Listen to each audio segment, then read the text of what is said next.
la Bible nous parle de Noé et nous parle de Lot. Au temps de Noé, les hommes mangeaient, les hommes buvaient, les hommes se mariaient. C'était la vie de tous les jours. C'était la routine de tous les jours. C'était des jours ordinaires. Mais un jour a tout changé. Une pluie a commencé. Et puis, ça continuait jusqu'à ce qu'ils furent inondés. Et l'arche fut fermée et les a condamnés. Nous buvons, nous mangeons. Et nous pensons que la terre va continuer à tourner. Le soleil se lève et se couche, se lève et se couche. Comme au temps de Noé, on pensait que ce sera l'ordinaire, alors qu'il y avait un déluge qui se préparait. Un déluge se prépare. Ce déluge s'appelle la tribulation, mes frères. Alors qu'ils étaient paisibles dans leur mariage, dans leur boisson, il y avait un déluge qui se préparait à raser toute l'humanité et ne garder qu'une seule famille. De la même manière, l'homme moderne pense que les choses vont continuer comme d'habitude, alors qu'il y a une période appelée la grande tribulation qui va venir sur la terre, avec un homme qui s'appellera la bête, qui s'appellera l'antichrist, qui viendra avec une marque 666, sans laquelle personne ne pourra acheter ni vendre, et quiconque refusera sa marque, la Bible nous dit, il sera décapité. De tels temps arrivent, mes frères. Aujourd'hui, j'ai suivi comment la technologie s'est développée, jusqu'à ce que nous ayons Instagram, Metaverse, Twitter, Facebook. Comment des jeunes garçons dans des garages de leurs parents ont bidouillé des ordinateurs pour nous donner maintenant des Mac, nous donner des iPhones, nous donner aujourd'hui des ordinateurs qu'on a dans des poches, jusqu'à unir le monde, de sorte que ma prédication ici est suivie dans le monde entier, de sorte que le monde entier peut savoir où je me trouve à l'instant même. Et vous devez savoir, mes frères, que ce développement technologique prépare la marque de la bête.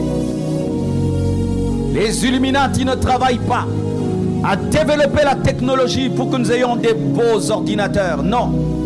Le plus grand but, c'est le contrôle mondial de la population, où ton compte en banque est maîtrisé, ta géolocalisation est maîtrisée, toute ta vie est maîtrisée. Et lorsque l'Antichrist viendra, il pourra savoir clairement combien de personnes ont sa marque et combien ne l'ont pas. Et il pourra te détecter au moyen des satellites où tu te trouves pour te décapiter et pour te tuer.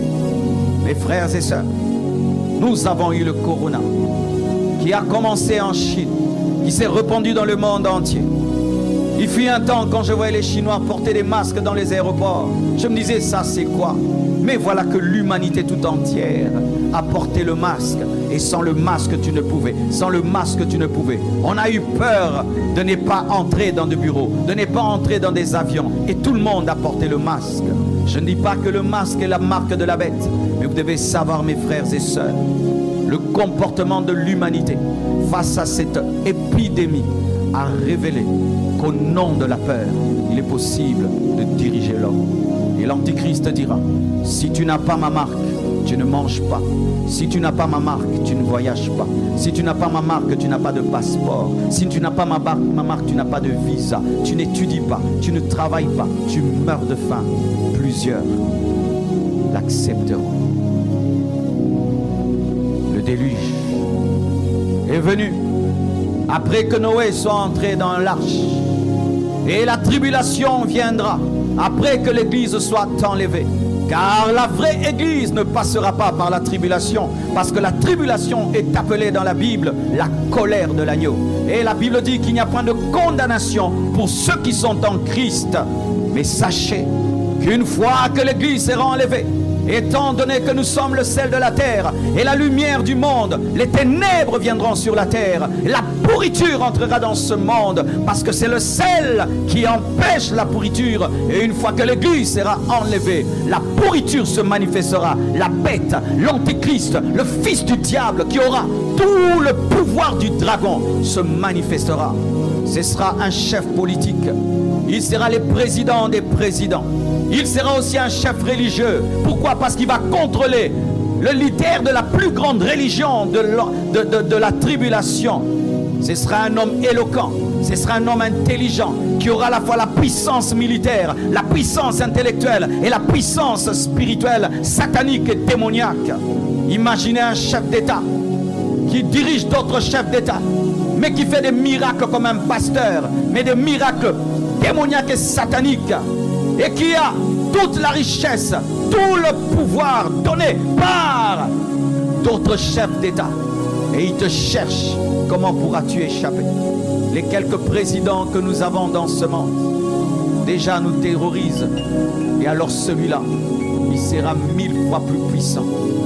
Frères et sœurs, il y a des temps terribles qui viennent sur la terre. Lorsque tu lis la Bible, parlant de la fin des temps, ce n'est pas un tableau rose qui est présenté. C'est un tableau noir, un tableau gris. Des jours mauvais, des jours très mauvais, parce que le cœur de l'homme sera mauvais. Plus nous allons vers le temps de la fin, le cœur de l'homme devient mauvais.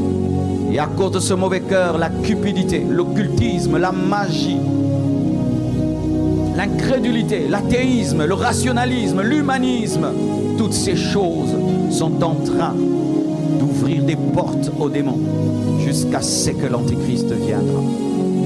Mes frères, mais avant qu'il ne vienne, un événement aura lieu. Les vrais chrétiens, morts en Christ, ressusciteront. Et ceux qui seront vivants partiront. Seras-tu enlevé? Serez-vous enlevé? Venir à l'église, c'est bien. Chanter, c'est bien. Prêcher, donner les offrandes, tout ça, c'est bien. Mais cela ne sert à rien si tu ne seras pas enlevé. Qu'est-ce qui sert à un homme de gagner le monde entier s'il perdait son âme? Qu'est-ce qui nous sert de faire tout ce que nous faisons si à la fin des comptes,